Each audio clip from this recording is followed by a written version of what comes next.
Le système de transport public est un service essentiel qui permet d'assurer les besoins de mobilité d'une population. Montréal possède l'un des réseaux de transport le plus réputés en Amérique du Nord. En temps normal, le métro de Montréal est emprunté par plus de 1,3 million de personnes par jour. Cela fait de lui un facteur structurant du développement économique et social de la ville. Le risque de transmission de la COVID-19 dans les métros est élevé. Toutefois, une personne assise dans la même rangée qu'une personne infectée est 10 fois plus vulnérable d'attraper le virus qu'une personne située 2 rangées plus loin. En faisant une réflexion globale de l'infrastructure de transport à Montréal, j'ai revu l'expérience de ses usagers. J'ai ensuite trouvé de nombreuses propositions de design pouvant optimiser le service de transport public en y intégrant la contrainte sanitaire. Ces concepts ont ensuite été évalués selon leur faisabilité, leur viabilité, leur efficacité, leurs impacts environnementaux, leur facilité d'implantation ainsi que leur coût. Suite à cette évaluation, 5 solutions en sont émergées. Un des problèmes observés en entrant dans les stations de métro est le manque de supervision des personnes entrantes. Malgré qu'il est suggéré de ne pas prendre les transports en commun lorsqu'on ressent des symptômes du virus, le métro reste le seul moyen pour certaines personnes d'accéder à de l'aide médicale. L'installation de tourniquets intelligents permettrait d'identifier ces personnes potentiellement infectées.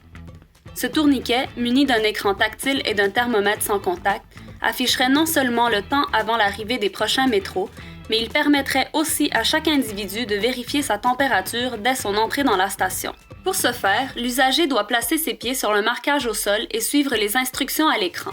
Dans le cas où l'usager est fiévreux, un agent virtuel apparaît à l'écran et lui pose quelques questions par rapport à ses symptômes.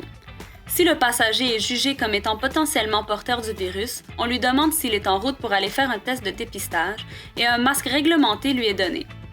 Le risque qu'une personne contaminée infecte d'autres passagers durant ses déplacements peut grandement être diminué si elle porte un masque réglementé. Avant de poursuivre, tous les passagers doivent prendre un billet qui confirme qu'ils ont passé la vérification de température. Ce billet doit être conservé tout au long de leur trajet car il peut leur être demandé à tout moment par un agent de la STM. Sur les quais du métro, le problème important à observer est le risque de face-à-face à moins de 2 mètres entre les personnes qui débarquent du métro et celles qui y embarquent. Très fréquemment, ces situations adviennent lorsque les passagers voient le métro immobile et essaient d'y embarquer le plus rapidement possible en oubliant de suivre les mesures sanitaires mises en place. Afin d'éviter cela, l'installation d'un décompte lumineux en haut des portes des wagons indiquant le temps restant à l'ouverture de celle-ci permettrait aux passagers de circuler plus calmement et de façon rassurée. Cela leur permettrait de savoir exactement lorsque les portes vont se refermer. Dans les wagons, plusieurs problèmes se présentent. Premièrement, la distanciation physique y est difficile. La reconfiguration des sièges afin d'optimiser le nombre de passagers pouvant être transportés tout en gardant une distance sécuritaire serait donc idéale. En éliminant les sièges collés et en dispersant les sièges, les risques d'infection sont grandement diminués. De plus, il n'y a pas de distributeur de gel désinfectant après les tourniquets. L'hygiène des mains joue un rôle important dans la propagation du virus sur les surfaces. Il serait donc important de mettre du gel désinfectant à disposition des passagers dans les wagons de métro. Ces distributeurs sont installés sur les poteaux centraux afin d'être accessibles à tous dès leur entrée dans le train. Finalement, les métros Azur ont des wagons qui permettent aux passagers de circuler librement d'une extrémité à l'autre du train. Cela crée un risque de contamination, car une personne infectée peut facilement se déplacer à travers tous les wagons durant son trajet et infecter plusieurs personnes sur son chemin.